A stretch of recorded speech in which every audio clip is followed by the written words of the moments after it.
Hey truck fans, I'm Winslow Bent. Welcome back to another episode of This Old Truck.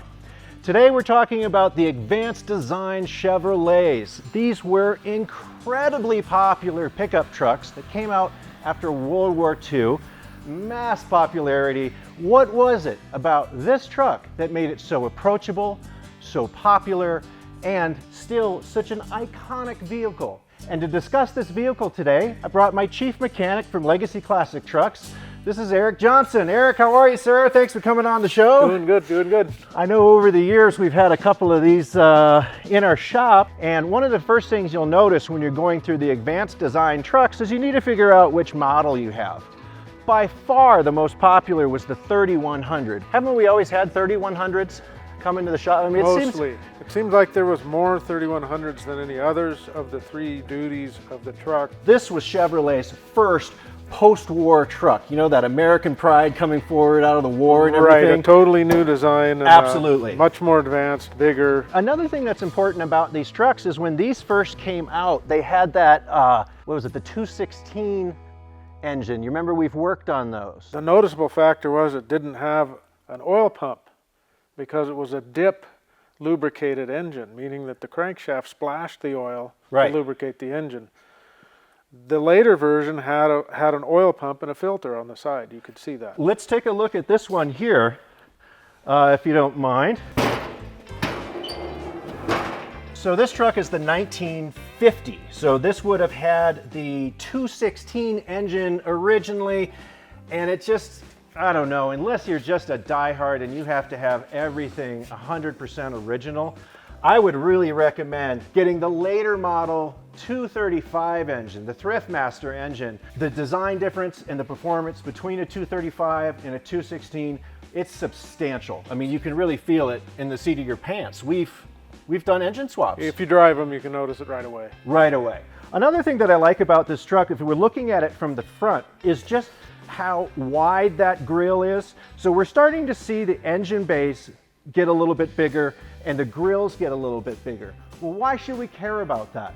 Because a lot of us like to come in and put bigger engines in these things. Well, this style of grill, you can put a whole lot of radiator in this car, which means that you can put a whole lot of engine in this car. So if you're the type of person that's considering perhaps upgrading your truck, this is also a really good place to start. Now let's go around and take a look at the back of this vehicle. Eric, you were saying of the wheel itself. When you walk up to one, it's fairly easy to tell that it's a 3/4 ton for two reasons. There's a two-piece wheel, which is a much heavier duty than the half-ton single-piece wheel. And then if we pop this off, this should also be a telltale here. There we go. 8 lugs. Notice that this is what's called a full floating rear axle bearing.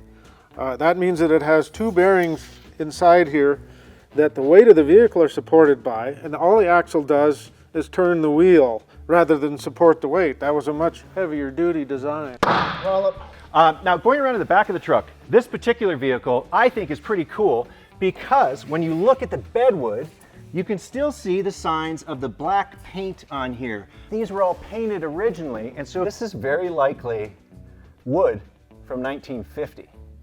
It sure could be. Not only is that cool, this is indicating to me that this thing probably lived a pretty gentle life. I mean, if it was worked really hard, it wouldn't have the bed in it anymore, right? Absolutely, and some were worked very hard, and there was nothing left of the wood in the bed. You still have this old-fashioned style tailgate here, where we have to pull these out to lower them. I can show you how that works here.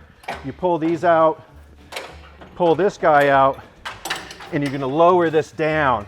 And the classic thing to remember on this is what Eric's doing right now. Hook your chains back up, guys. If you let this tailgate swing all the way down and you got something like a trailer hitch in the back of your truck, you're gonna end up with one heck of a dent. Now these vehicles came with, I believe, only one tail light. And we were looking at the back end of this one, and this looks to me like someone has probably worked the back of this truck. This looks not original. You've got this bumper.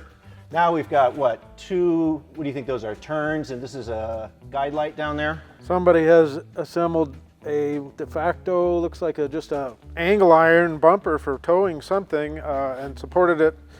They've attached it, welded it right to the bed. and bolted it to the frame, which that wasn't done at the factory. Yeah. It was something that somebody needed this truck to do, so they built that specifically. They've also added the lights, exactly, yes. One of the huge improvements to these vehicles was the cab. We've already alluded to that. I'd like to take a look at the inside of this truck.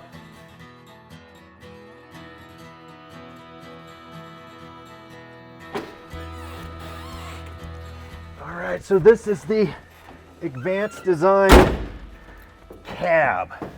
And look at this, 6 feet tall, 220.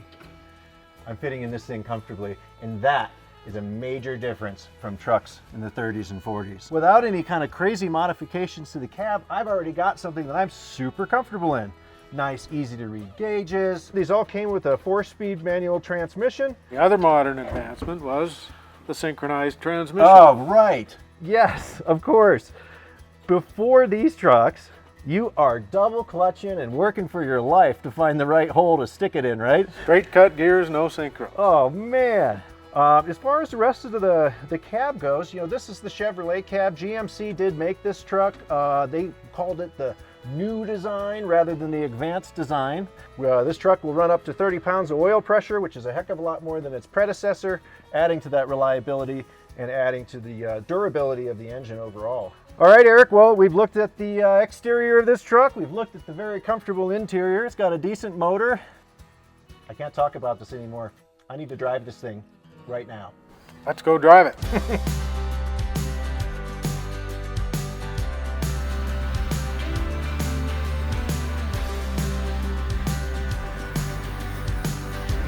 This thing's got some pickup, actually. What's that, 235? It's just so reliable, and I like how it's smooth, and I like how quiet this cab is. I mean, again, this advanced design in the 50s, they're starting to get this all figured out. All right, so we're coming up on 50 miles an hour. It's getting pretty noisy in here. There's 55 miles an hour, but the engine is screaming. I'm gonna slow down so we can hear ourselves again. That's too fast for this engine. It's not too fast for the truck, but it's too fast for the engine. Truck feels solid still.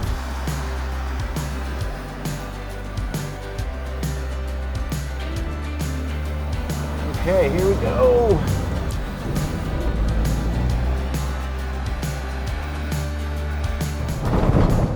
Oh, crash. Okay, I just felt 3/4 ton for the first time.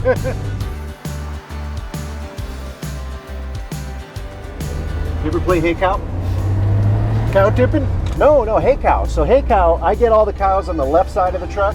You get all the cows on the right side of the truck. You have the windows down, and as you drive by, you yell, "Hey cow!"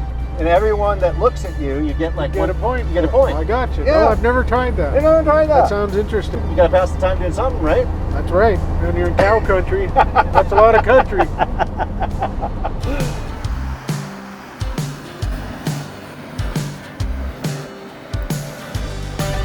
Well, Eric, thank you so much, man.